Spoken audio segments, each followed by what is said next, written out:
welcome to another video. My name is Dominic and I do very occasional, super random videos about my outdoor adventures. Welcome back to my channel. This is a new video and you guessed, it is about the outdoors. If you do not care about a little bit upfront context and story, skip ahead and I'm going to talk about gear. But for those who want to stay on, here's what's going to happen. So it's end of April, in approximately 8 days, I'm going to embark on a 3-month journey walking the length of the Great British Island, starting in John O'Groats, which is one of the northern towns, places in Scotland, all the way down to Land's End, which is one of the tips in Cornwall. Between them, they make up a very well-traveled route and one of the longest distances to be walked.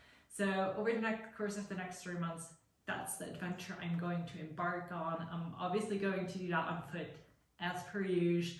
I'm going to do it self-supported, carrying my trusted Atom packs with everything I might possibly need. I have 90 days, it's about 1,200 miles or roughly 2,000 kilometers.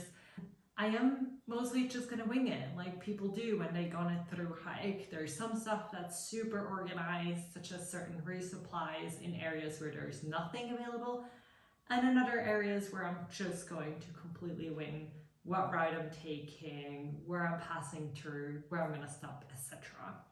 I'm also going to be fundraising for a cause very, very dear to my heart, which is Mermaids UK, a UK recognized charity. You'll find the link to all of that below, so please, please, please check it out if you want to support. With all that being said, I'm going to focus today a video on 5 items that I am swapping out, replacing or upgrading for this JOGLE Thru-Hike. Number 1, let's get started with sleep system. I have been a user of the Sea to Summit Ultralight Air Mat for a very long time. However, I sleep quite cold, and truth be told, I've been very much freezing even in the month of July and August in the past. I was not the most considerate about R value. I am going to go to Scotland in the month of May, which is very unpredictable when it comes to weather and temperature. So I have upgraded my sleeping pad to the one and only Thermarest NeoAir X Therm. This is a, I guess, regular, probably quite a bit heavier, but this has an R value of, I want to say 7. So with knowing that, I do think that this will be an absolute game changer in how cold or warm I'll be sleeping, because I'm not changing my sleeping bag with my Western Mountaineering Ultralight. It's true and trusted. I don't think my sleeping bag is the issue here. I truly think that not having a good enough R value on my mat has been a key reason of why I've been continuously cold. So I'm gonna give this a go. It'll be a first on trail. One of the things I really did like about the Sea to Summit one is the way it inflates, and the bag, I thought it was very, very convenient and practical and didn't take a lot of practice and wasn't as complicated as it is with the Thermarest. Additionally, I've also upgraded or splurged on a Flextail Zero pump, which is 1.2 ounces, so it's absolutely microscopic in the pump world. And with a little help of this bad boy, this one inflates in approximately like 2 minutes. I have not timed it, I've just read up on it, practiced it a couple of times, and honestly I'm very excited to not have to deal with the blow up bag and all the thing that come with it. Once I arrive at camp, I can really just hook that in, get it started, and yeah, I'll let you know how that goes. Item number 2 is my hoodie slash second layer. I have been swapping in and out multiple different type of hoodies, from probably Patagonia to some other well-known hiking brands. I love these. I especially love the zip type because I'm a quite warm running person and sweaty person as I walk. So I really loved just opening up and down as necessary without going all over my head. That being said, I also think that these are quite bulky. So I did splurge on a waffle hoodie. This one is just incredibly, absurdly light. It's hard to believe that it is as warm as it is. I've used it on a couple of outdoor adventures over the winter / spring, early spring, and I am so impressed. I'm not fully sure if it's going to withhold like wearing a backpack 24/7, but truth will tell. I also don't know if it will be like too hot once I get into the more summery, sunny type of months. So I might swap that out for a sun hoodie. So I guess time will tell. Item number 3 is my rain jacket. I have been hiking with my Patagonia torrential men's size small, I think, from the very first day of my Thru-Hikes, from the very, very early stages. I love this jacket. It's very light, it's very water resistant, and it works perfectly fine in summery weather, summery type of rain, non-torrential type of weather, which is kind of contradictory given its name. As I said, I love this jacket, but I'm going to Scotland in May, and I'm going to go into the northern English mountain hillsides in the early early days of June. And I really, really, really wanted to have a Gore-Tex type waterproof jacket. So I treated myself for Christmas to a Mountain Equipment Lotse Gore-Tex jacket. Again, I went with a male size small because I do think that I have more room to navigate the world in a male size rather than a female kind of shaped cut. This has been a life-changing swap. Not only is it waterproof, but it also has protected me very, very, very well from the wind. And it has done so without any of the experiences that I've had with my torrential, which is kind of seeping through after a certain time, being too saturated, etc. Downside of this jacket is the weight. Obviously, if you compare the weight between those two, it's very clear that this one weighs significantly more, but fingers crossed that at a certain point throughout my hike, temperatures are warm enough and the rain might just subside enough that I can swap and will swap down to my lighter jacket. But we are nonetheless in the UK and things are super unpredictable. So I'm excited to have the option of a truly, truly waterproof jacket. My 4th item that I'm going to swap around or swap out is my La Sportiva Arcancia trainers or trail runners. I have hiked as well every single Thru-Hike with these type of shoes. This is probably my 4th pair.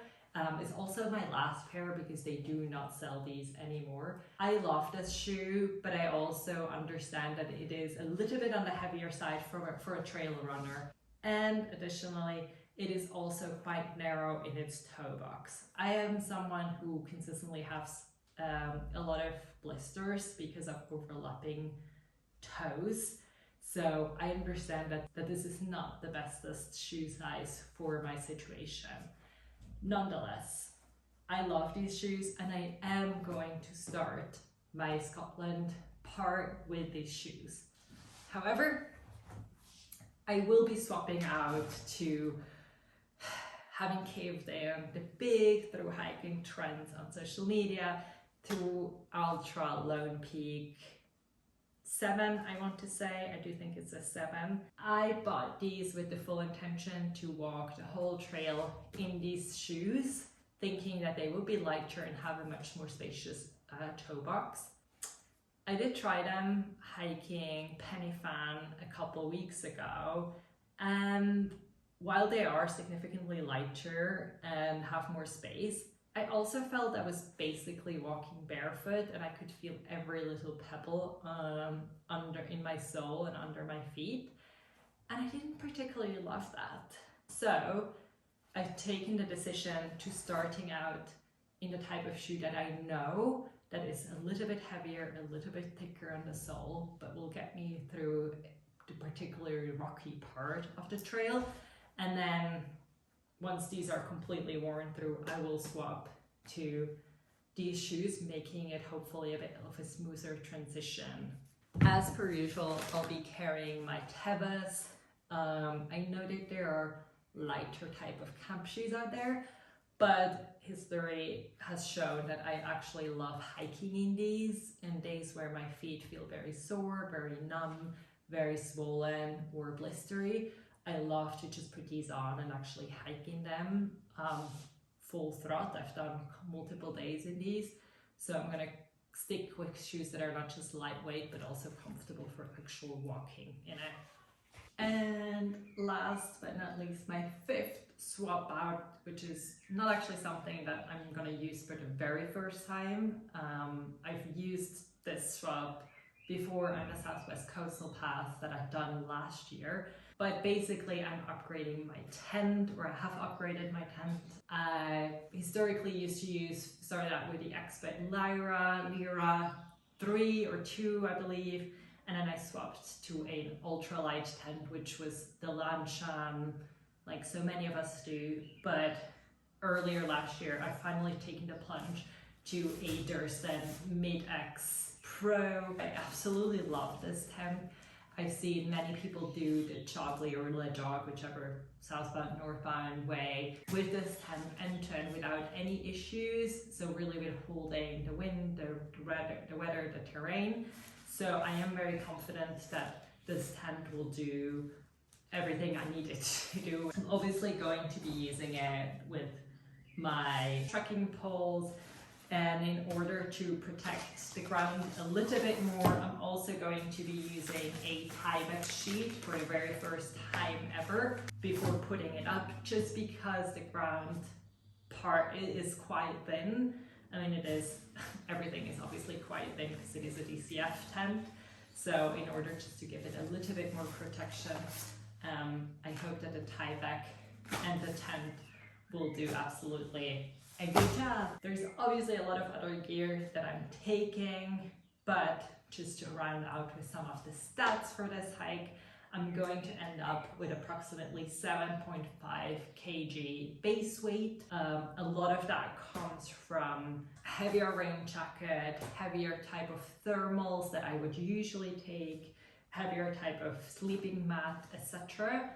So my base weight is probably a little bit higher than what it would be historically, but that has to do with going in the month of May in the north of the British Islands, so into Scotland. Well, it could do anything from snowing to being really warm, so it really is kind of a 4-season type of adventure. And then the plan absolutely is to downsize, to swap items out as I come more into like the Midlands and more into like the mid of June season, hoping that it'll stay a little bit more dry, a little bit more predictable, which that never really happens in the UK, but that will hopefully kind of get my base weight down as I go. And yeah, that concludes basically the content of this video. I really just want to go through these 5 items that I'm swapping out versus what I've done in the past. If you have any other questions, please leave them down below. I'm really trying to do a little bit more videos as I go.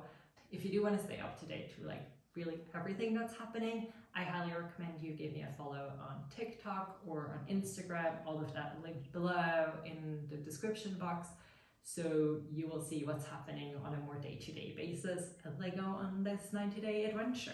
If you enjoyed this video, give it a like, follow the account, and hope for more updates truthfully, because I'm not going to promise anything. Thank you very much for watching, and have a good